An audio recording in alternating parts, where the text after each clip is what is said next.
des jardins, des parcs, et on va retrouver des couleurs spectaculaires, des formes chatoyantes.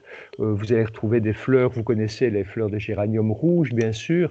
Vous en avez des blancs, vous en avez des roses, vous en avez des bleus, et puis vous avez des bleus avec des teintes violacées, en tout cas, tirant vers le bleu, et des couleurs pastel qui sont recherchées et qui ne sont pas tout à fait naturelles, puisque l'homme, par la sélection et les cultivars, les croisements, a mis sa main pour obtenir de telles couleurs. Voilà. Donc ici, on a des fleurs tirant plus vers le rose, alors que la précédente tirait plus vers les couleurs violacées, entre autres. Voilà. Là, on a vraiment la feuille caractéristique, et ce qui est remarquable, c'est que les feuilles sont plus ou moins découpées. Donc ici, ce sont les pélargoniums qui sont utilisés plutôt pour le parfum, alors que dans nos jardinières, on peut avoir des feuilles qui sont beaucoup moins découpées que ça, avec des limbes plus entiers, plus charnus. Voilà un petit peu ce que l'on peut constater. Et ici, vous avez justement le genre géranium. Donc ça, c'est la plante qui est une mauvaise herbe, en fait, que l'on retrouve sur nos trottoirs et dans les jardins, et que l'on va arracher parce qu'elle va envahir le potager, etc.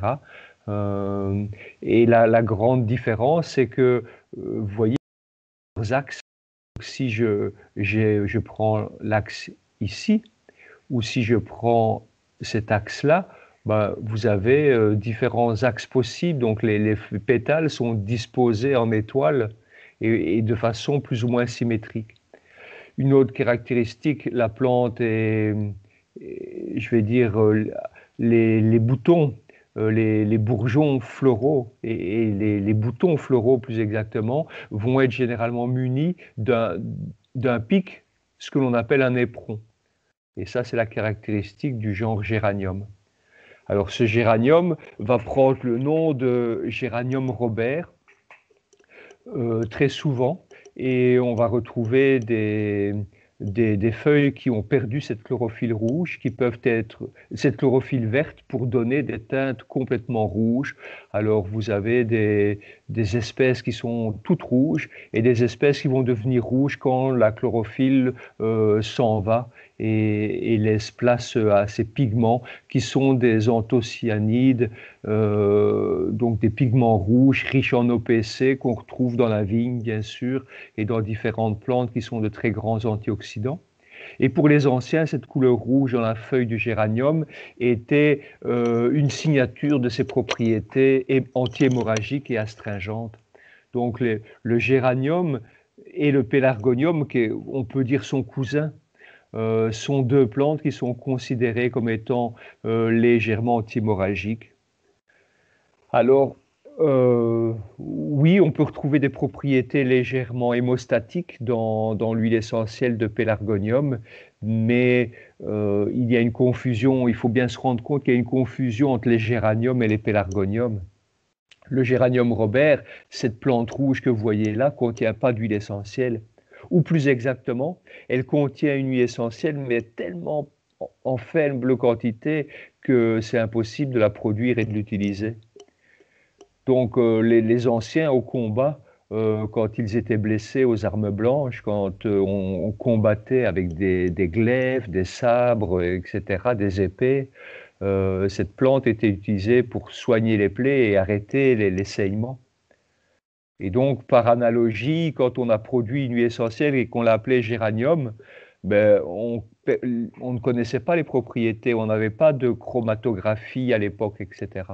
Et donc, on attribuait à l'huile essentielle les propriétés de la plante.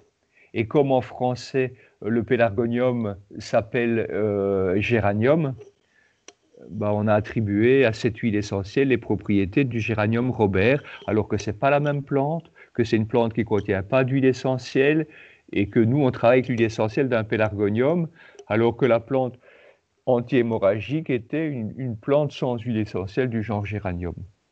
Donc, vous voyez l'importance de la rigueur scientifique et de prendre un certain recul par rapport à tout ça.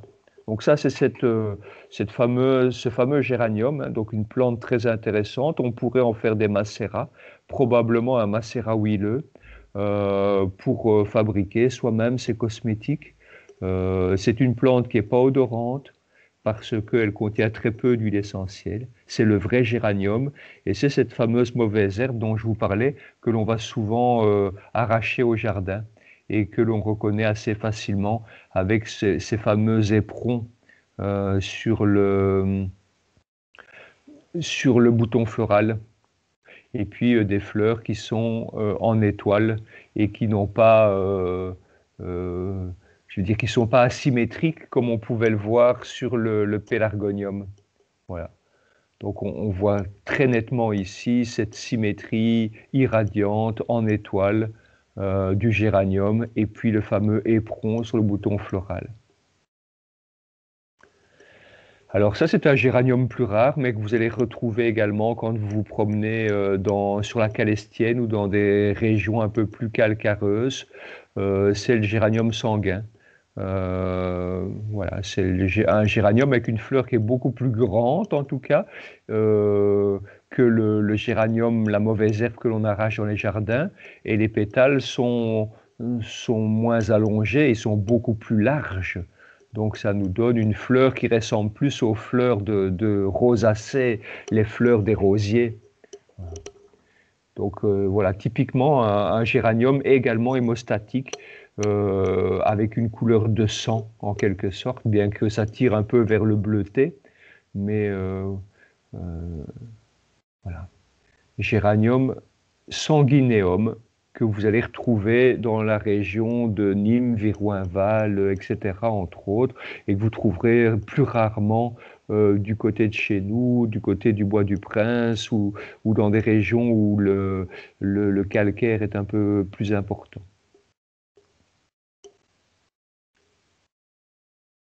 Oui, on reviendra tout à l'heure sur les diapositives suivantes. Donc, je vais arrêter le partage de l'écran et je vais vous mettre le cours pour que nous découvrions ensemble un petit peu la composition biochimique de cette huile essentielle de Pelargonium graveolens. Alors, sachez que je vous ai dit que la composition chimique et olfactive de l'huile essentielle va varier fortement. Quand nous aurons le plus rapidement possible l'occasion de nous retrouver en classe, j'ai l'habitude de faire sentir des géraniums qui viennent de différentes régions du monde pour découvrir les différences olfactives de ces géraniums. Donc il y a de très nombreuses origines possibles. Le géranium qui était le plus réputé, c'était un géranium qui venait d'une région de France qu'on appelle les Dom-Tom. C'est une île au large de la côte est de l'Afrique. C'est l'île de la Réunion. Cette île de la Réunion a été une possession d'une famille, d'une dynastie, les Bourbons. Et donc on a appelé cette île du nom de cette dynastie, de cette famille, on l'a appelée Bourbon. Et donc vous avez de nombreuses plantes qui vont reprendre cette appellation Bourbon. Vous avez notamment des whiskies, mais des vanilles. La fameuse et la célèbre vanille Bourbon est une vanille qui vient de l'île de la Réunion. Et il existe un géranium Bourbon également qui venait de cette île de la Réunion. Alors évidemment, c'est une île qui appartient à la France et donc, je vais dire, les salaires, les impôts et tout ça fait que la masse salariale fait que les productions d'huile essentielle de pélargonium qui venaient de cette île étaient nettement plus chères que ceux qui viennent d'Afrique, Madagascar par exemple, qui venaient d'autres régions comme l'Afrique du Sud, entre autres, etc. Et donc, à un certain moment, ce meilleur pélargonium qui pouvait exister au monde s'est retrouvé avec une production qui ne parvenait pas à écouler parce qu'elle était trop chère, et les marques qui préfèrent faire des économies aller acheter leur géranium dans des régions où la main-d'œuvre est moins chère et des géraniums de moindre qualité. Alors, sur cette île de la Réunion, on a eu beaucoup de cyclones, et les productions qui se faisaient sous des espèces de bâches, sous des tentes, des serres en plastique, si vous voulez, ont été ravagées plusieurs fois. Et les producteurs ont été indemnisés par les assurances. Et donc, ces différents producteurs de la Réunion ont préféré arrêter, toucher l'argent de l'assurance et ne pas reconstruire les plantations parce que les ventes diminuaient. Et donc, aujourd'hui, le véritable géranium bourbon n'existe plus. Il ne reste plus qu'un seul producteur sur l'île de la Réunion, mais il vend directement aux particuliers. Parce que ses coûts de production étant trop chers, il ne peut plus vendre aux exportateurs européens, aux importateurs européens, etc. Et donc ce pélargonium bourbon, le véritable n'existe plus. Mais par contre, les cultivars réunionnais ont été replantés pas loin de la Réunion, sur l'île de Madagascar, et on retrouve aujourd'hui un géranium qui vient des mêmes cultivars que la Réunion, qui est qualitatif et qui nous vient de Madagascar. Il est un peu plus cher que le géranium qui vient d'Égypte. Et puis vous avez un géranium conventionnel qui vient de Chine et qui est le meilleur marché. Donc on a une seule plante, Pelargonium graveolens. On a 3 origines possibles, la Chine. J'ai envie de dire, méfiez-vous, c'est probablement une des huiles essentielles qui contient le plus de pesticides. Donc si vous voulez faire des produits bio, voilà, et faites attention à ces pélargoniums qui viennent de Chine, ils sont très contaminés. Alors nous privilégions en tant que laboratoire, pour nos clients qui veulent un géranium pas trop cher, qui veulent faire des préparations officinales pas trop coûteuses, on privilégie l'origine Égypte. L'Égypte est un pays qui est un producteur de très belles huiles essentielles, la marjolaine à coquille dont je vous parlais il y a peu de temps, et notamment le Pelargonium graveolens. Et c'est un pays qui a été un des premiers pays d'Afrique le bio avec le Maroc. Donc on a énormément de production biologique en Égypte et au Maroc. Et c'est le géranium que nous privilégions. Et pour ceux qui veulent vraiment la qualité olfactive top, qui veulent faire des produits qui vont avoir des odeurs fines et subtiles, qui se rapprochent un petit peu des odeurs de la rose, on offre et on propose également un pélargonium dit bourbon, qui est un faux pélargonium bourbon, mais qui nous vient de Madagascar et qui est bio également. Voilà un petit peu pour les différentes origines. Donc, je vais vous partager le cours. Voilà, voilà. Donc, a priori, vous devriez avoir les notes de cours devant vous. Et on va regarder ensemble le triangle de Pelargonium graveolens, origine Égypte, bio, bien sûr. Donc on voit que la famille biochimique majoritaire, ce sont des monoterpénols. Et donc on a environ 50% de monoterpénol dans l'huile essentielle. Alors on a tendance à retenir, géranium, il y a du géraniol. Oui, mais très peu. Le géraniol, il y en a environ 5 à 7%. Le monoterpénol majoritaire, je vous le disais, c'est le citronellol de citronnelle, et donc qui lui confère ses propriétés insectifuges. Par contre, le géraniol, on va retenir que c'est probablement le monoterpénol le plus actif sur les mycoses et les champignons. Donc si je parviens à avoir une essentielle riche en géraniol, j'aurai sur les mycoses probablement une action supérieure à celle du titri. On a certains prescripteurs, certains médecins donc, qui précisent sur l'ordonnance qu'ils veulent un géranium bourbon qui vient de Madagascar, donc, et qui est le géranium le plus cher. Alors pourquoi précise-t-il cela? C'est parce que dans notre géranium bourbon, nous allons le voir tout à l'heure, on a le taux de géraniol le plus élevé et donc des propriétés antimycosiques les plus intéressantes et les plus élevées également. Alors, qu'est-ce que nous allons remarquer sur ce triangle? C'est que la molécule ici de monoterpène est en faible quantité et ça contraste par rapport à ce que nous avons déjà étudié. Il y avait beaucoup plus de monoterpène dans Origanum majorana, même dans un thym linalol et dans le titri, bien sûr. Ici, les monoterpènes sont presque anecdotiques, il n'y en a presque plus.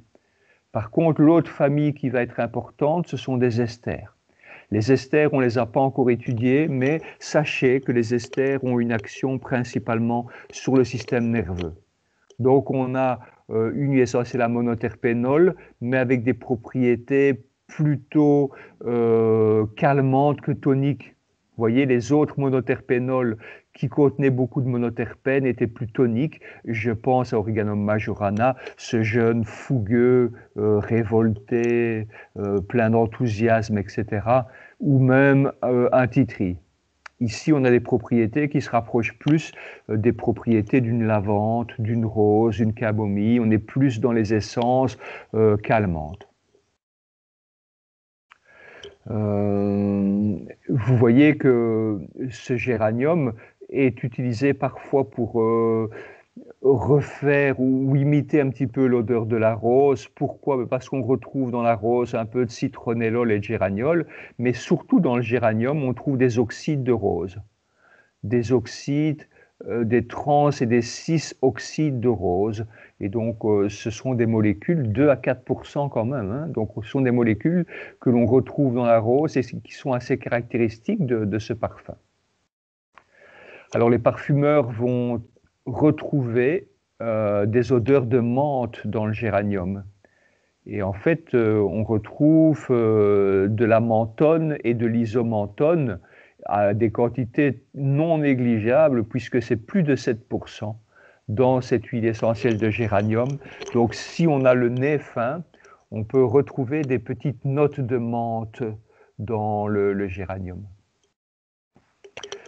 Ensuite, on va retrouver des sesquiterpènes qui vont lui conférer des petites propriétés antidouleurs et des traces d'acide. Donc je vous rappelle l'acide très connu, enfin je ne vous le rappelle pas parce qu'on ne les a pas encore étudiés, mais l'acide le plus connu c'est l'aspirine qui nous donne, qui est une source d'acide salicylique et avec des grandes propriétés anti-inflammatoires et antidouleurs.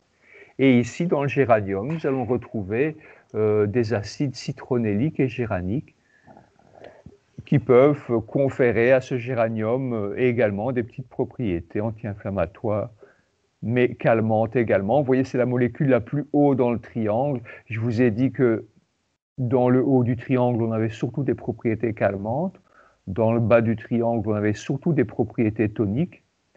Et donc, voilà, on a des monoterpénols, c'est sûr, mais des esters, des sesquiterpènes, des acides, qui vont conférer également des propriétés calmantes à cette huile essentielle de géranium. Donc, quand vous allez remplir votre petite aide-mémoire, le tableau récapitulatif, vous allez marquer pour Pelargonium graveolens le principe actif majoritaire monoterpénol, actif minoritaire remarquable, des acides. La chromatographie ne permet pas de les identifier, mais il y a probablement des acides formiques dans cette huile essentielle. Pourquoi? Parce que nos esters, ce sont des formiates de citronellyle, et nous verrons que les formiates de citronellyle, c'est la combinaison d'un acide formique avec du citronellol. L'acide formique, vous le connaissez, c'est ce qui pique quand la fourmi nous pique. C'est le venin de la fourmi qui provoque ces démangeaisons et ces douleurs. Et c'est le même venin que l'on retrouve dans l'ortie. Quand on est piqué par les orties, c'est de l'acide formique que la plante nous injecte par ces petits aiguillons de silice.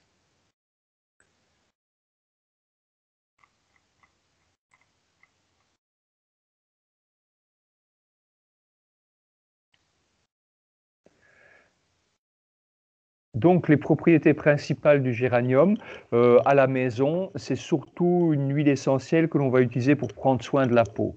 C'est une huile essentielle qui nous offre des propriétés anti-infectieuses, principalement antimycosiques cutanées, mais anti-infectieuses également, par exemple l'acné. Avec des germes comme des staphylocoques, des streptocoques que l'on va retrouver dans les boutons d'acné. C'est une très belle huile essentielle cicatrisante, donc qui va aider à réparer des petites plaies et des petites blessures, et que l'on va utiliser pour prévenir l'infection et aider à cicatriser la peau. Mais donc là, on est plus dans la dermatologie et dans le traitement. Et puis la propriété principale, peut-être, c'est une propriété de cosmétologie, où elle va avoir un effet tonique au niveau de la peau. C'est quoi cet effet tonique? C'est un effet accélérateur du renouvellement des cellules.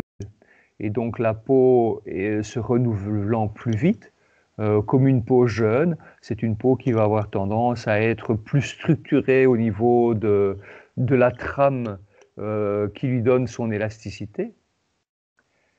Et donc on a une peau qui sera un peu plus jeune, un peu plus élastique, un peu plus tonique. L'effet astringent, ça veut dire qu'il resserre.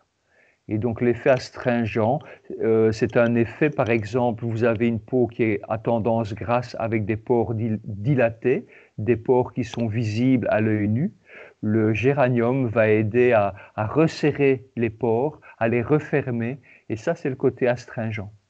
Et ce côté astringent, on le retrouve quand on saigne. Donc on a des espèces de tout fins capillaires qui vont également être resserrés par l'action de cette huile essentielle de géranium, et donc ça arrête un petit peu les saignements. Notamment, on va retrouver le géranium de façon idéale dans des produits que vous allez fabriquer vous-même pour post-épilation, par exemple, pour resserrer un petit peu les pores, oui, et les petites blessures quand on a arraché ou le poil. Voilà, l'effet astringent et désinfectant du géranium va être particulièrement important et intéressant.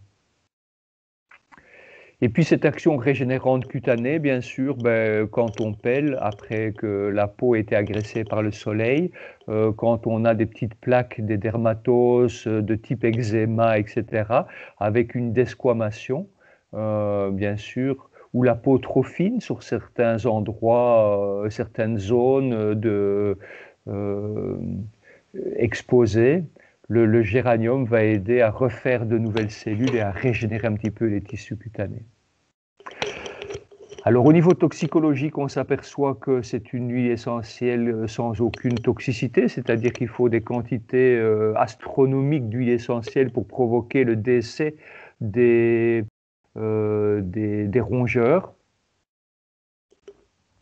Et au niveau cutané, l'huile essentielle, bien sûr, ne présente aucun risque non plus.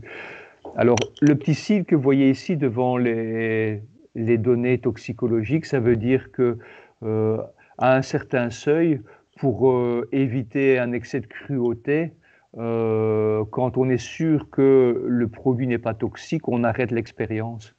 Et donc, quand on arrive à avoir donné 5 grammes par kilo de poids corporel aux rongeurs et que les rongeurs ne sont toujours pas décédés, on arrête l'expérience, on ne continue pas plus loin. Voilà. Donc ce sont des seuils, c'est 2,5 grammes sur la peau, c'est 5 grammes par voie orale. Et donc quand on arrive à ce seuil-là, on en déduit que le produit ne présente aucun risque en termes de toxicité aiguë et on arrête l'expérience. Alors, le géranium est utilisé par certains grand chef en cuisine et l'huile essentielle de géranium est utilisée pour parfumer des crèmes brûlées, certains desserts principalement, certains apéritifs. Euh, Moi, je ne suis pas fan. Je trouve que les arômes, les goûts de cette huile essentielle ne sont pas vraiment adaptés à un usage oral. Elle ne présente pas de toxicité, mais elle ne présente pas non plus d'intérêt thérapeutique majeur. Peut-être. J'ai certains prescripteurs qui prescrivent notre marque, qui mettent parfois Pélargonium graveolens dans des préparations par voie orale. J'ai envie de dire que ça le côté subtil de l'émotionnel chez des personnes qui font un diabète avec une connotation émotionnelle. Il y a toujours une connotation émotionnelle dans le diabète, on le verra.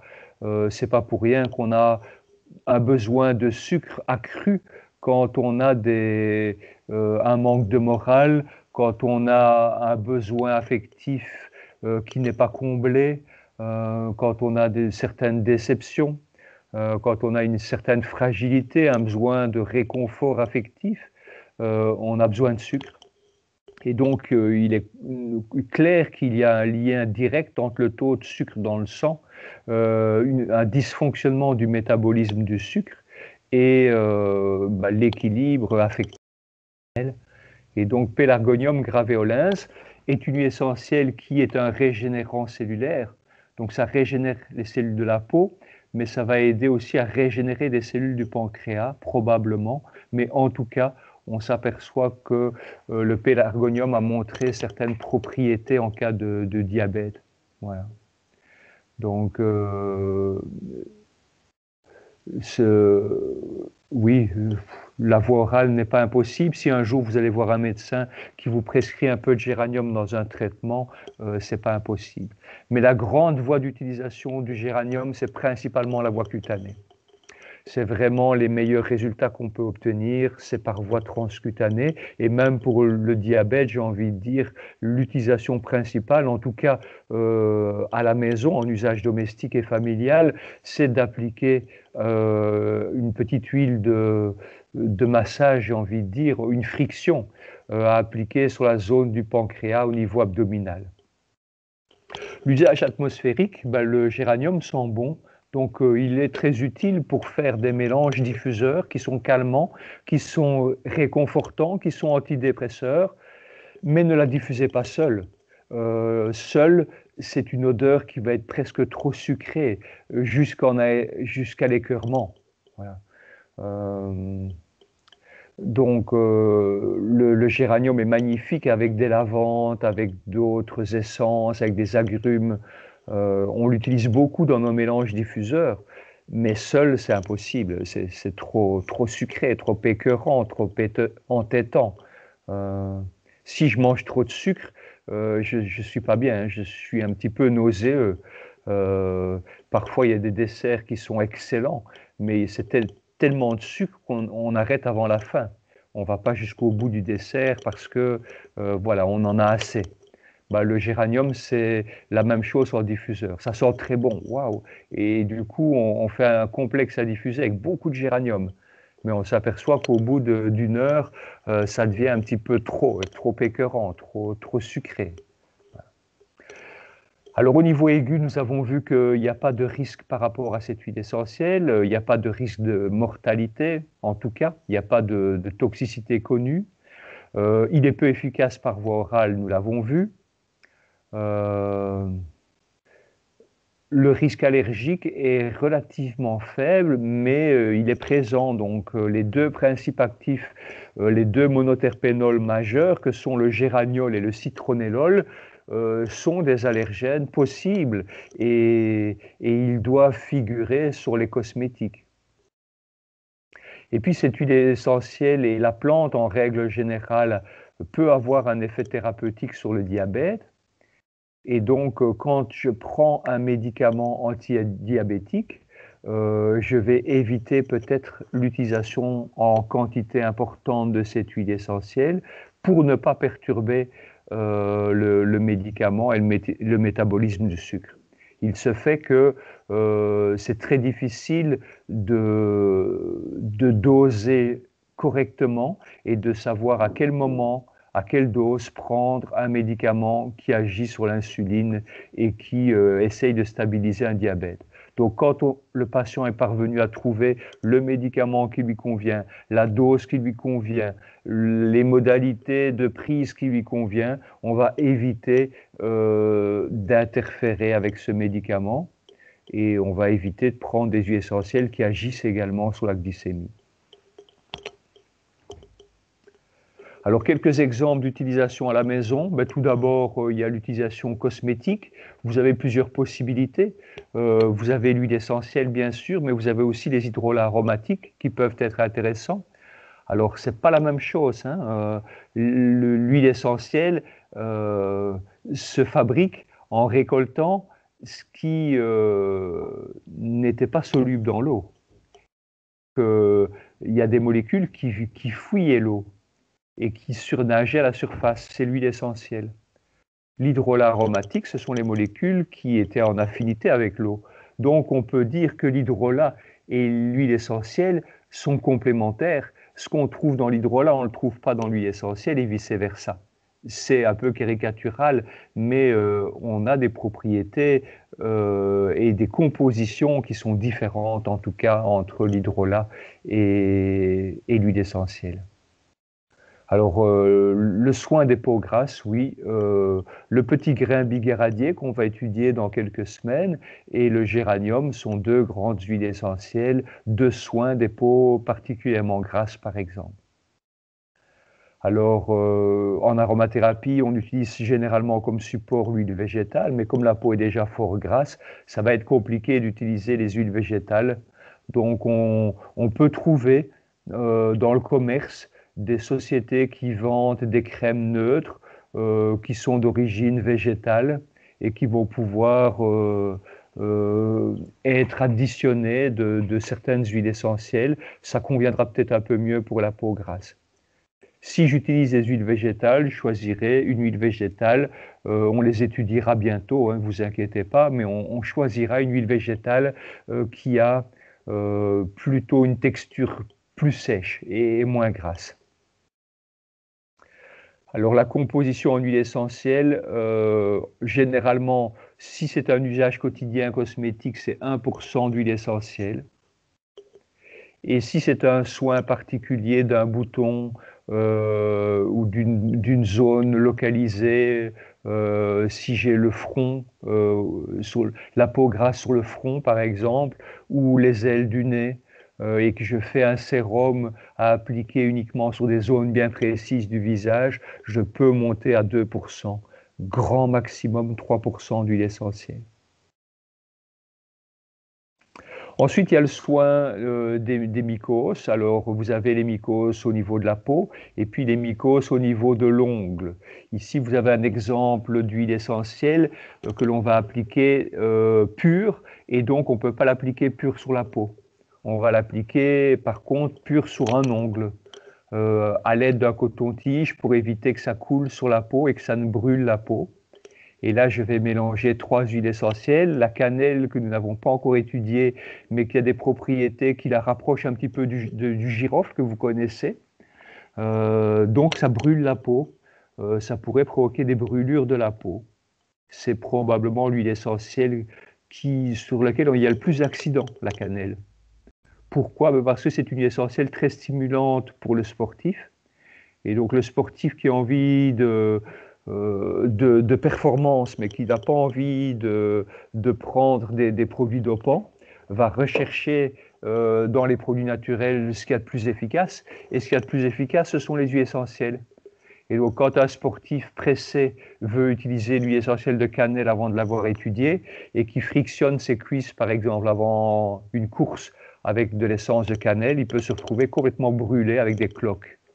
Le titri est un antimycosique que nous avons étudié la semaine passée, et le géranium, qui, je pense, donne des résultats parfois meilleurs encore que le titri sur les mycoses. Voilà.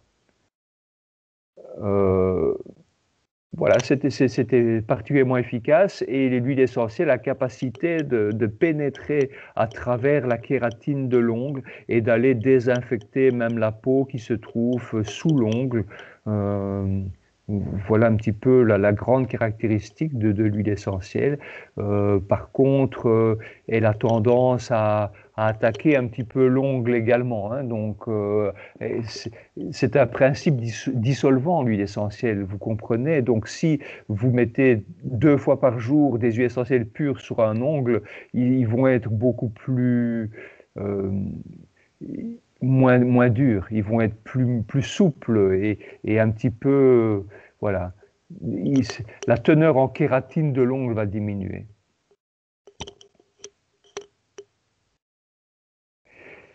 Et puis, une lotion pour la beauté de la peau, ce que l'on va appeler une lotion tonique, par exemple. La lotion tonique, c'est, par exemple, quand on pèle un petit peu après avoir été au soleil, après s'être exposé au soleil, on peut faire une lotion hydratante pour le corps. Alors, il y a une question qui m'est posée, quelle proportion? C'est 100% huile essentielle, puisqu'on n'a pas, dans cet exemple-ci, utilisé d'excipient. Si vous êtes en prévention et que vous n'avez pas vraiment l'ongle qui est abîmé par une mycose, vous souhaitez prévenir, vous allez diluer vos huiles essentielles dans une huile végétale pour ne pas agresser l'ongle et ne pas abîmer l'ongle. Et donc, vous mettrez environ 2/3 d'huile végétale. La meilleure huile végétale pour l'ongle, à mon avis, parmi les plus courantes, c'est peut-être l'argan. Vous pourrez très bien utiliser l'huile de ricin également, qui est excellente pour les ongles également. Et donc, vous avez 1/3 de la composition de votre mélange qui sera constituée d'huile essentielle. Alors, voilà, vous pouvez les utiliser à partie égale. Donc, voilà, vous pourriez utiliser cannelle, titri et géranium à partie égale dans ce cas-ci. J'en reviens à ma lotion tonique. Donc, on a une lotion qui est une lotion hydratante pour le corps. Vous pouvez, le soir au coucher, mettre dans un mélange d'huile végétale. Alors, quelle huile végétale vous allez choisir si la peau est vraiment très, très desséchée par le soleil, par exemple? Vous prendrez une huile grasse, comme l'amande douce. Si vous voulez quelque chose de pas trop gras, vous pouvez utiliser l'huile de jojoba. Alors, on prend ici environ 30 ml d'huile végétale. Moi, je vais peut-être vous conseiller plutôt un mélange sur 50 ml d'huile végétale. Pourquoi? Parce que dans le commerce, si vous achetez une huile d'amande douce en parapharmacie, la plupart des marques vont nous proposer des flacons de 50 ml. Donc chez Phytosun, chez Pranarome, Pur Essentiel, je ne sais pas, je pense que c'est 50 ml également. Donc vous prenez un flacon d'huile végétale de 50 ml. Vous faites un peu de place si c'est nécessaire dans votre flacon et vous allez intégrer ici, vous avez 3% d'huile essentielle dans votre mélange. Donc vous pourriez mettre 10 gouttes de géranium, 5 gouttes d'ylang-ylang, et 10 gouttes de romarin cinéole, ça nous fait 1 gramme environ. Ça nous fait 25 gouttes d'huile essentielle, c'est un peu plus qu'1 millilitre. Ça fait à peu près 1 gramme. Donc ça fait environ 1,2 millilitres. Et 1,2 millilitre dans 30 millilitres, ça vous fait une lotion à plus ou moins 3,5%. Si je voulais faire mon mélange à 3% dans d'huile végétale. Je vais faire le calcul avec vous pour vous aider. Donc vous avez 50 ml d'huile végétale, 50 ml d'huile végétale avec plus ou moins 20 gouttes d'huile pour 1 millilitre. Donc mon flacon représente à peu près 1000 gouttes au total. Donc si je veux 3 gouttes d'huile essentielle, 100 gouttes d'huile végétale, bah, pour 1000 gouttes, j'aurai besoin de 10 fois plus. Donc, j'aurai besoin de 30 gouttes d'huile essentielle au total. Donc ici, vous pourriez par exemple mettre 10 gouttes de géranium, 10 gouttes d'ylang-ylang, 10 gouttes de romarin dans 50 ml d'huile végétale. Et là, vous avez une lotion tonique pour le corps qui est concentrée à 3% d'huile essentielle. Maintenant, pour l'odeur, je vous conseille de mettre un peu plus de géranium que d'ylang-ylang. Donc vous mettriez par exemple 13 gouttes de géranium, 7 gouttes d'ylang-ylang et 10 gouttes de romarin par exemple. Ça vous fait une belle lotion hydratante à 3%. Maintenant, si vous n'aimez pas l'huile végétale, vous pourriez très bien faire la même chose avec un lait neutre.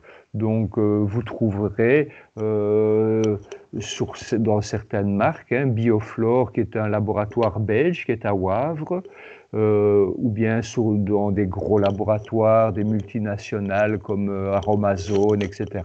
Vous pourriez trouver des laits neutres d'origine végétale que vous achetez et dans lequel vous pouvez incorporer vos huiles végétales. Et très intéressant également, vous pourriez intégrer vos huiles essentielles dans un gel d'aloe vera, qui est très hydratant, qui est agréable à utiliser, tout à fait. Donc, le gel d'aloe vera, vous pouvez le secouer de temps à autre pour être sûr que l'huile essentielle ne remonte pas à la surface. Donc, voilà. Le gel d'aloe vera est un produit qui est exceptionnel, qui est assez cher et qui est devenu malheureusement un petit peu industriel également. Donc la plante est capable de fabriquer des substances gélifiantes, naturelles, et donc il existe une espèce de latex gélatineux, un véritable gel d'aloe. Mais c'est un produit qui est rarissime et qui est cher. Donc vous achetez des faux gels d'aloe vera, les laboratoires vont faire quoi? Ben, ils vont faire un jus, en centrifugeant la plante, et donc ils obtiennent de l'eau. Et vous savez que les huiles essentielles ne sont pas solubles dans l'eau. Et puis, comme c'est de l'eau et du jus d'aloe et pas un gel d'aloe, ben, ils vont épaissir ce jus pour en faire un gel. Et donc, en cosmétique naturelle, on utilise des gommes, ce que l'on appelle la gomme xanthane, qui est utilisée également en confiserie pour faire les petites souris, des petits bonbons, des gommes, etc., des petits nounours. Cette gomme xanthane va être utilisée un peu comme on utilisera en cuisine de la maïzena pour épaissir ce jus d'aloe et nous vendre un gel d'aloe, mais voilà, qui est un gel synthétique et pas un gel naturel. Alors l'utilisation quotidienne, oui, bien sûr, on peut. Maintenant, à 3% d'huile essentielle, c'est une concentration vraiment pour les cas sévères. Donc c'est une concentration qui est plutôt adaptée à un besoin aigu. Par exemple, quand on revient de vacances et qu'on a la peau très très sèche parce qu'on a été au soleil, sur la plage, etc. Donc, on utilise l'huile et 3% d'huile végétale vraiment pour réhydrater la peau dans les cas les plus aigus. Donc, si c'est pour un usage quotidien, peut-être que 1,5 à 2% d'huile essentielle pour le corps dans un lait végétal ou dans une huile végétale le soir avant d'aller coucher, ça peut être suffisant, largement suffisant. Le véritable gel d'aloe vera, écoutez, je vais regarder. Je ne sais pas où vous pouvez le trouver, je ne connais pas les marques, mais je sais comment vous pouvez l'identifier. Il faut que vous regardiez la liste des ingrédients. Et donc, si vous n'avez pas de xanthane, si vous avez juste aloe vera et rien d'autre dans les ingrédients, et que le produit est épais, c'est un véritable gel d'aloe vera. Si vous avez un autre ingrédient que aloe vera sur l'étiquette, c'est que ce n'est pas un gel d'aloe vera. C'est un gel, et ce gel est fait avec de la plante d'aloe vera, mais ce n'est pas ce que l'on appelle l'aloe vera gélifié. Je dois faire une recherche, mais voilà. Ce n'est pas un produit que j'utilise beaucoup personnellement, et donc je n'ai pas de nom de marque en tête à vous donner. Alors, cette caractéristique de l'huile essentielle, c'est que c'est une odeur agréable et c'est un antidépresseur. Donc, c'est une huile essentielle précieuse, un bon antimycosique également. Donc, c'est une huile essentielle qui est précieuse parce qu'elle réconforte un petit peu le moral, et Dieu sait que dans des périodes comme celle-ci, on en a particulièrement besoin.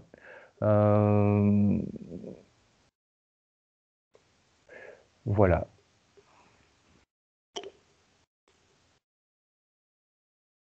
Alors, au niveau de la caractérologie, c'est très intéressant, cette huile essentielle. Je vais peut-être j'ai repris l'écran, hein. Donc je vais peut-être vous partager la dia tout à l'heure qui va reprendre d'autres usages plus médicinaux, donc des utilisations plutôt médicales de cette huile essentielle que les usages domestiques les plus fréquents. Et donc je vais reprendre, voilà, excusez-moi, non, je dois repartager l'écran, le diaporama, c'est celui-ci. Voilà, donc a priori, je vous ai partagé le PowerPoint de tout à l'heure, et vous avez donc ici les principales indications de l'huile essentielle. Donc on voit les peaux grasses, les peaux vieillissantes qui manquent un petit peu de renouvellement. Le côté astringent permet de raffermir les tissus, donc quand j'ai perdu beaucoup de poids mais que la peau reste un petit peu détendue, le géranium va être très intéressant. Il aide, le côté astringent resserre les pores dilatés, mais resserre aussi la peau, et donc atténue un petit peu la profondeur des rides, bien sûr. Je vous ai parlé également de la peau. Alors, quand les tissus profonds de la peau, au niveau des tissus conjonctifs, là où il y a le collagène, on peut avoir des petites déchirures, des déchirures de peau, et ce sont ce que l'on appelle les vergetures. Donc, c'est une huile essentielle qui va également aider à renouveler les couches profondes de la peau, en assurant une élasticité et en prévenant les vergetures. L'action anti-infectieuse, on l'a vu, piqûre d'insectes, oui, pourquoi pas.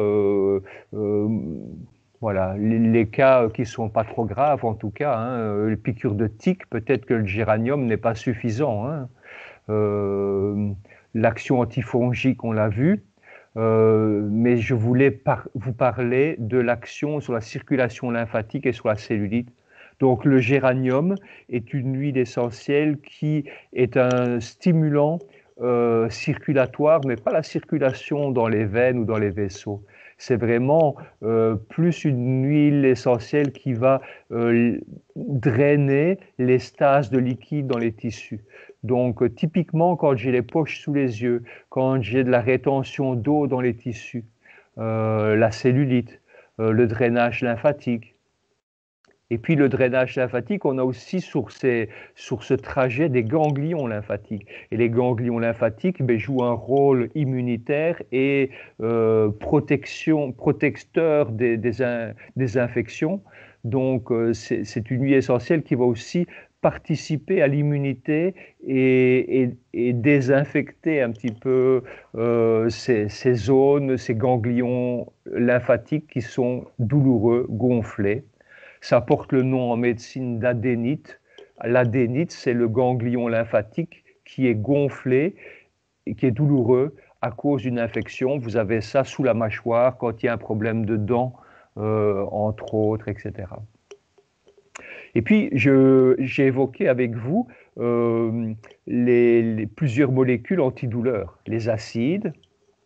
On a les sesquiterpènes, les esters. Donc typiquement sur des douleurs des tissus nerveux tels que le zona, on a l'action immunostimulante, anti-infectieuse, antivirale des monoterpénols et l'action antidouleur propre du géranium qui est très très intéressante dans ces fameuses douleurs du zona. Alors Marisol me pose la question d'une acné spécifique du nourrisson. Les huiles essentielles sont délicates à utiliser chez le nourrisson. Donc les hydrolats aromatiques de géranium me semblent tout à fait indiqués sur un disque de coton, par exemple, pour le soin de la peau du nourrisson en cas d'acné. Oui, certainement.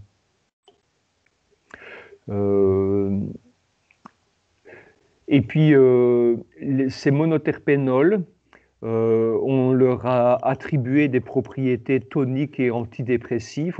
On a vu que les monoterpénols sont ce qu'on appelle des neurotoniques.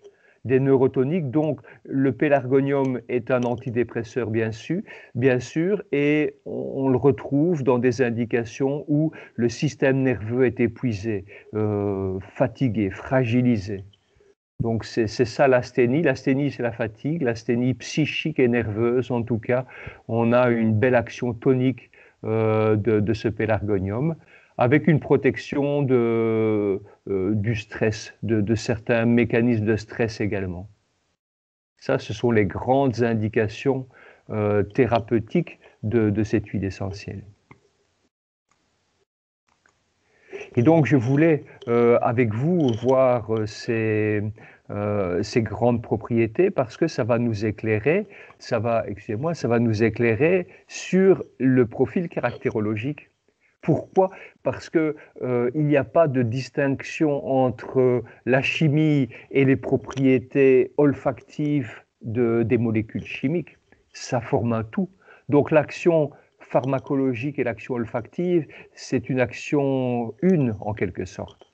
Et quand on a compris ça, ça nous aide à mieux comprendre le personnage. Et ce côté cellulite, ce côté rétention d'eau, ce côté lymphatique, drainage lymphatique, c'est typiquement la caractéristique du personnage. C'est un personnage avec un potentiel magnifique, elle sent bon cette huile essentielle, elle est antidépressive, elle fait du bien, elle nous rappelle un petit peu l'odeur de la rose, mais c'est pas une rose. Ça n'a pas la finesse, ça n'a pas la profondeur de la rose. Pourquoi? Parce qu'il y a une espèce de paresse. Donc, vous voyez, c'est en caractérologie la symbolique de quelqu'un avec un très bon fond, avec un magnifique potentiel, mais en même temps, un laisser-vivre, une paresse morale, une paresse individuelle qui fait qu'elle ne va pas aller jusqu'au bout d'elle-même. Il y a une forme de peur d'affronter peut-être ses démons intérieurs, peur peut-être d'affronter ses blessures les plus profondes, les plus violentes, et qui fait qu'elle n'a jamais eu le courage d'abandonner sa zone de confort, d'abandonner le cocon familial, d'abandonner sa maison, d'abandonner sa culture, son territoire, son biotope, pour aller vraiment à la découverte d'elle-même. Vous voyez, potentiellement, elle aurait pu avoir cette générosité d'une sainte, de Mère Teresa, mais elle n'a pas eu le courage d'abandonner la famille, sa patrie pour renoncer à elle-même et s'occuper des autres, aller s'occuper vraiment des lépreux, des gens qui sont contagieux, des gens qui sont dans la misère, etc. Voilà, ça c'est un petit peu toute la symbolique de ce Pélargonium graveolens, si vous voulez. C'est un personnage avec de magnifiques promesses, un très grand potentiel, mais c'est pas vraiment l'huile essentielle la plus active d'un point de vue du plan thérapeutique. Quand on est vraiment dans les situations les plus graves, les plus profondes, quand on est dans le fond du trou au niveau de la dépression, c'est pas l'huile essentielle la plus efficace. Quand il y a les problèmes de peau les plus graves, les psoriasis ou les eczémas les plus sévères, etc., oui, elle est utile, mais voilà, ce ne sera pas l'huile essentielle la plus efficace. Voilà. Parce qu'elle n'a pas su aller exploiter tout ce potentiel et toutes les promesses que l'on avait dans son arôme et dans son parfum. Voilà un petit peu ce que je peux vous dire de cette huile essentielle. Donc si on regarde nos notes de cours, voilà, elle n'a pas pu prouver toute son efficacité. C'est un personnage chaleureux, donc on retrouve cette connotation du sucre, le sucre qui réconforte, qui réchauffe, cette connotation de diabète. Voilà, il y a le côté agréable, le côté un petit peu dessert, sucré, mais une forme de superficialité. Donc, elle va résoudre, elle va améliorer la peau à l'extérieur. Et c'est sûr que les plaques d'eczéma et l'acné vont aller mieux.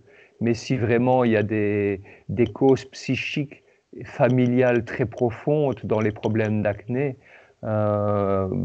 cette huile essentielle n'ira pas jusqu'au bout. Il faudra avoir recours à des ravinsara, à des romarins verbenone, à la rose de Damas, au bois de santal, à la camomille, pour vraiment aller plus en profondeur. Voilà. Malgré tout, c'est un personnage qui est doté d'une grande sensibilité. Elle se cherche encore un petit peu, mais elle prend son temps, elle a besoin de beaucoup de temps. Voilà. Il faut qu'elle fasse les choses à son rythme.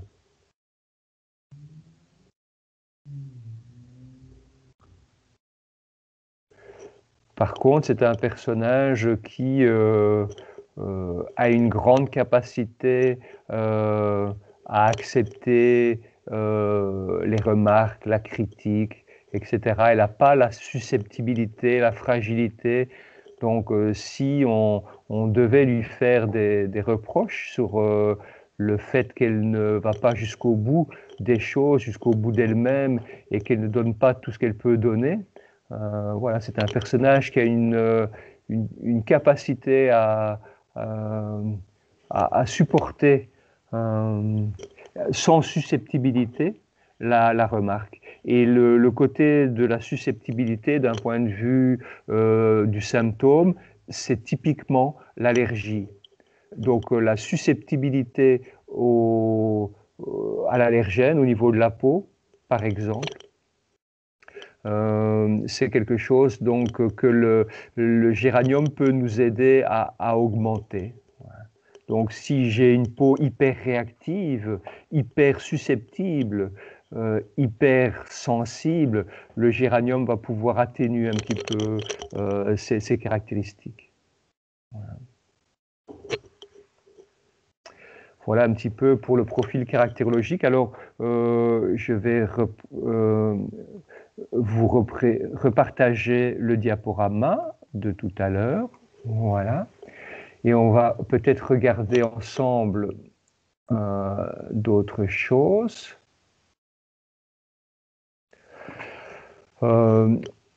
Oui, il y a une notion subtile. Il y a une notion subtile, la caractérologie. On est dans l'esprit de l'homéopathie. On est dans l'esprit de l'homéopathie, c'est vraiment ce qui fait l'analogie des choses. Vous voyez ici le profil caractérologique.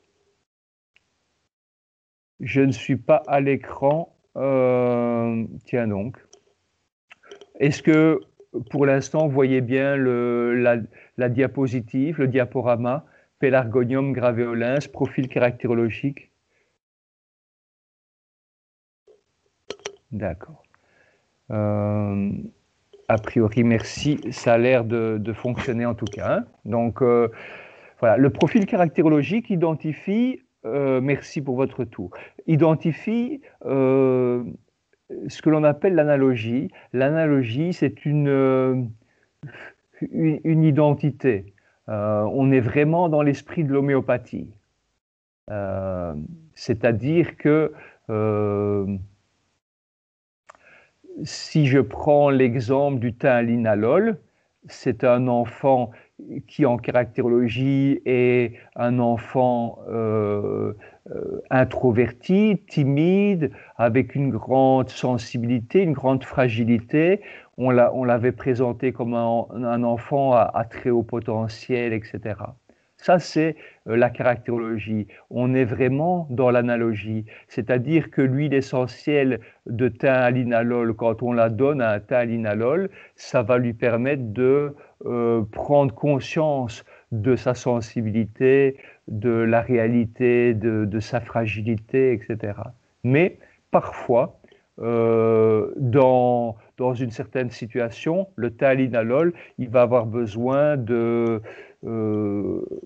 de surmonter justement ses peurs, et il va aller devoir peut-être trouver le professeur pour s'expliquer, pour expliquer quelque chose. Et c'est une situation qui est terriblement difficile pour lui parce que ce n'est pas dans sa nature.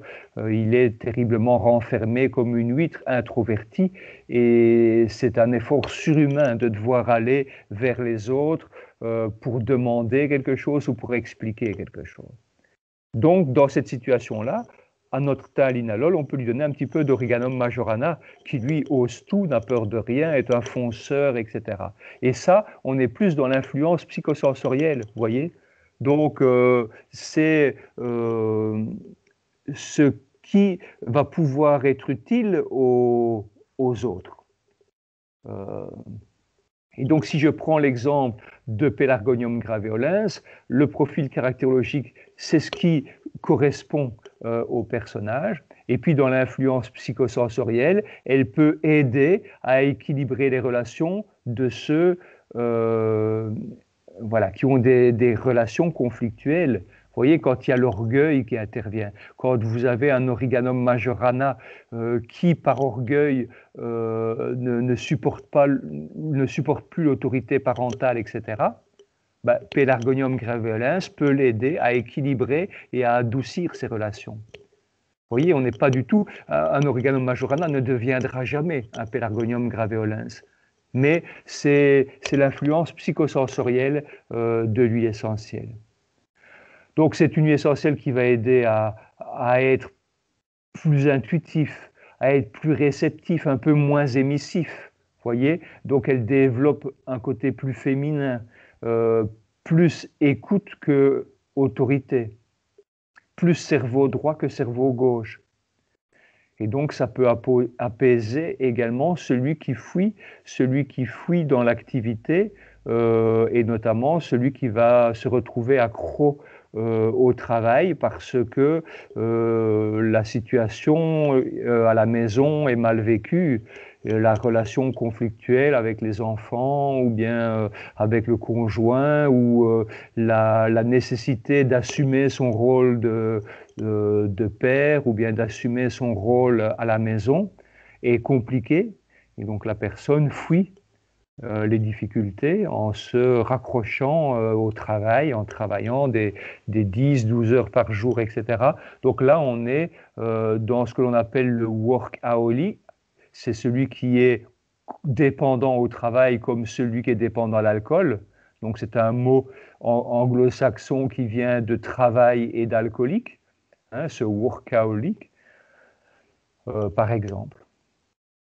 Et puis, je vous ai dit que en caractérologie, c'est un personnage qui n'a pas trop de susceptibilité, et on voit que l'influence psychosensorielle de l'huile essentielle, ben, c'est diminuer le sentiment justement d'humiliation, de vexation, et tout ce qui va avec, de la rancœur, la mélancolie, etc. Et ça, c'est une diapositive qui est extraite des notes de cours d'un médecin qui est un de nos prescripteurs, qui est un de nos anciens élèves. C'est le docteur Jean-Michel Béguin. Il a beaucoup travaillé sur la dimension informative en médecine, notamment en homéopathie, sur les nutriments également. Et puis, il nous a fait, il donne une formation pour uniquement les professionnels de la santé, naturopathes, kinésithérapeutes, médecins, infirmières, Voilà, c'est un cours d'un très bon niveau qui se donne sur 7 ou 8 week-ends qui sont répartis sur 2 années de cours. Et donc au centre, ici, la forme avec les 3 rectangles, c'est un petit peu le triangle, hein, c'est la forme trinaire de l'être humain avec la terre, l'eau et l'air, le corps physique, le corps émotionnel et le corps mental. Et on a l'action au centre de l'huile essentielle. Donc c'est une huile essentielle qui donne du sens à ce qui nous arrive, qui va aider à se libérer de ce dont on n'a plus besoin. Par exemple, je n'ai plus besoin de montrer ma dépression, ma souffrance, de tout le temps me plaindre ou de tout le temps me protéger. Par exemple, quand je fais des plaques de psoriasis, euh, vous avez la peau qui a une épaisseur moyenne. Quand j'ai de l'eczéma, l'épaisseur moyenne de la peau a très fortement diminué. Et donc, je suis beaucoup trop poreux au monde extérieur et je ne sais plus me défendre. Et puis, quand j'ai du psoriasis, l'épaisseur de la peau est 6 fois à 20 fois plus épaisse qu'une peau normale. Donc, j'ai vraiment mis un bouclier entre moi et l'extérieur. Donc, c'est ça l'action de se protéger au niveau psychique qui va avoir des répercussions au niveau de la peau en manifestant, par exemple, du psoriasis. Et puis, au moment de l'adolescence, on est mal dans sa peau. On a le corps et l'être intérieur qui sont en train de se transformer. Et puis, on a des émotions qu'on a du mal à exprimer et à gérer, des émotions de nature sexuelle peut-être, mais de nature surtout affective et amoureuse. Et donc, l'adolescent va se protéger des autres, non pas en faisant du psoriasis, mais de l'acné. Avoir un visage qui présente de nombreux boutons d'acné, c'est une forme de tenir, une forme de façon de tenir les autres à l'écart, voilà, et de se protéger également. Et puis nous voyons aussi que cette huile essentielle ouvre la voie, on a vu, à la réceptivité, à l'intuition. Donc ça va pacifier un petit peu les traumatismes, etc. Et voilà, des deux côtés, on voit tout d'abord, moi ce que je vais faire, c'est vous montrer un petit peu les liens qu'il y a entre l'influence psychique de l'huile essentielle et les symptômes. Vous allez voir que c'est terriblement intéressant. Donc, il y a tout d'abord les blessures psychiques et la notion d'avoir été sali par la médisance, par des fausses accusations, par l'infidélité, par plein de choses en fait. Et donc, symboliquement, c'est l'action de cicatrisation des blessures physiques, excusez-moi. Et psychiquement, l'huile essentielle aide aussi à cicatriser les blessures psychiques. Sentiment d'abandon, de rejet, là on retrouve tout le côté sucré, le côté diabète, etc. L'incapacité à se protéger, les mycoses, c'est une manifestation de l'incapacité à savoir mettre les barrières. Je me laisse envahir mon territoire, que ce soit mes pieds, que ce soit ma peau, que ce soit mes ongles, que ce soit mes muqueuses intimes, la gynéco, etc., se laissent envahir par l'extérieur et par des mycoses, entre autres. Donc c'est ça, l'incapacité psychique à mettre des barrières, à ne pas savoir dire non et à empêcher les autres d'envahir un petit peu notre sphère émotionnelle. Et puis l'altération de l'image de soi, c'est tout le côté aussi de la dépression, entre autres, etc. Et donc l'huile essentielle, en la respirant, par la puissance olfactive de l'huile essentielle, ça va nous donner une assise intérieure, apaisée, et ça c'est extraordinaire. L'assise, c'est, si vous voulez, un petit peu le l'acte de méditation qui va aider à changer de polarité, éviter d'être trop dans le raisonnement, dans la pensée et dans le ressassement de ce qui nous perturbe. L'apaisement des émotions, c'est de diminuer le ressenti affectif, émotionnel, d'être dans la réactivité, etc., pour se retrouver dans une forme d'assise. Et je suis assis sur quoi? Ben, sur mon derrière, je repose dans mon assiette. C'est vraiment l'acte de méditation, de se recentrer sur le centre de gravité de l'individu, le zazen, le hara, tout ce que vous voulez, la zone du corps où se trouve toute cette force intérieure qui a participé à la différenciation de nos cellules, toute cette force qui connaît exactement le plan et qui a différencié les cellules pour donner naissance au cœur, au foie, aux poumons, aux glandes endocrines, etc., etc., etc. Et toute cette force d'ordonnancement qui a participé justement à cette harmonie extraordinaire se trouve où? Là où naissent les enfants, c'est-à-dire dans le ventre, dans le hara. Et voilà un petit peu l'action de cette huile essentielle assez magnifique. Et ça se manifeste dans notre triangle par les monoterpénols. Ça, c'est la cise, c'est le hara. Apaiser les esters, c'est mon plexus solaire qui s'apaise. Voyez? Et puis, c'est toute cette information lumineuse qui va descendre, ce sont les acides dans le haut du triangle qui vont descendre dans le hara. Et puis, on a de nouveau ici la même chose du côté plus émotionnel. Donc là, on est plus du côté des pensées, là, on est plus du côté des émotions. Et on retrouve le mal vécu, je suis mal dans ma peau, et on a vu que c'était l'huile essentielle par excellence qui soigne la beauté de la peau.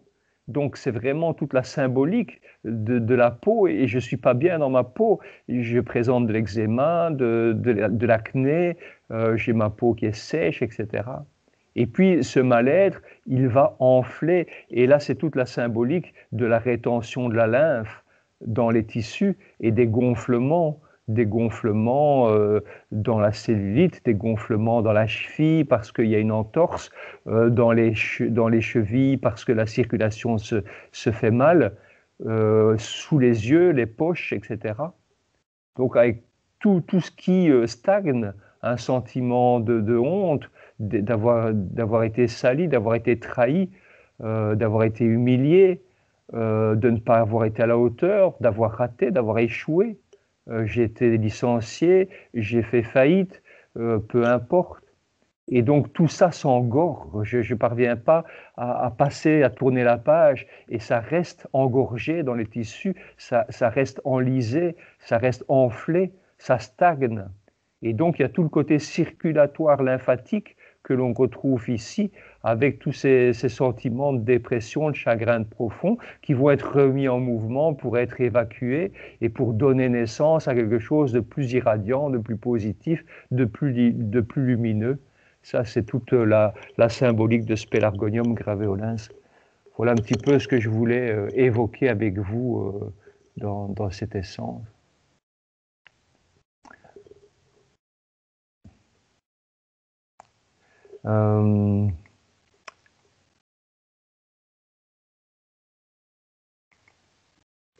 Voilà, j'ai fait une mauvaise manœuvre. Est-ce que le petit tableau est toujours là?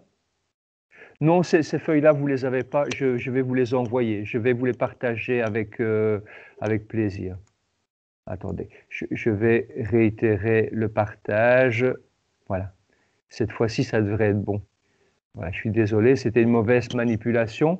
Donc, vous trouverez dans ces notes de cours que je vais vous partager, vous allez trouver les familles biochimiques et les différences de composition chimique en fonction des différentes origines. Donc, il y a 3 grands pélargoniums. Il y a le Bourbon qui vient de Madagascar, qui est le plus subtil. Donc, si vous voulez faire un travail psychique tel que celui que nous venons d'évoquer, vous allez choisir évidemment le géranium bourbon, parce que vous voulez vraiment le côté